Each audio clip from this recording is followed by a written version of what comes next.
থেকে ফেরার সময় স্টার থিয়েটারে গিয়ে ওনার সঙ্গে আমি দেখা করে এসেছি। বারবার আপনার কথা জিজ্ঞেস করছিলেন, তবে এবার ওনাকে দেখে ভারী অদ্ভুত লাগলো, খুব অবাক হলাম। এমন কিছু এবার ওনার মুখে আমি শুনলাম যা আগে কখনো শুনিনি। এই কি শুনলি না? হ্যাঁ, কি শুনলি? হ্যাঁ, কথা বলতে বলতে বারবার আনমনে মা মাগো বলে উঠছিলেন, আর সত্যি সত্যি যেন মনে হচ্ছিল ভেতর থেকে বুক চিরে যেন মা ডাকটা উঠে আসছে। বলেছে বলেছে গিরিশ মা বলেছে, জয় মা জয় মা জয় মা জয় মা জয় মা। কাকু, আমার কিন্তু আপনার ব্যাপারে অভিজ্ঞতা আছে। আপনি আমাকে না দেন ঘুমোতে, না দেন কিছু করতে।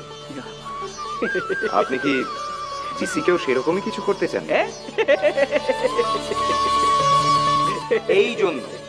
এই জন্য মন্দ লোকে আপনাকে ছেলে ধরা হয়। তাতে এইটি না, এইটি এইটি। আপনার তো কিছুতেই কিছু যায় আসে না, তা তো আমি দেখতেই পাচ্ছি। না রে না, ওই মন্দ লোকের কথাতে এর কিচ্ছুটি যায় আসেনি। মন্দ লোক তো মন্দ কথা কইবেই, বল কিনে।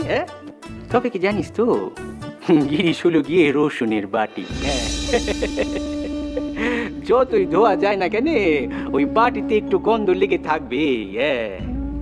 ওর ভাব কেমন জানিস? কেমন? ও যোগেও আছে, আবার ভোগেও আছে। একেবারে ওই রাবণ রে, রাবণ। ওই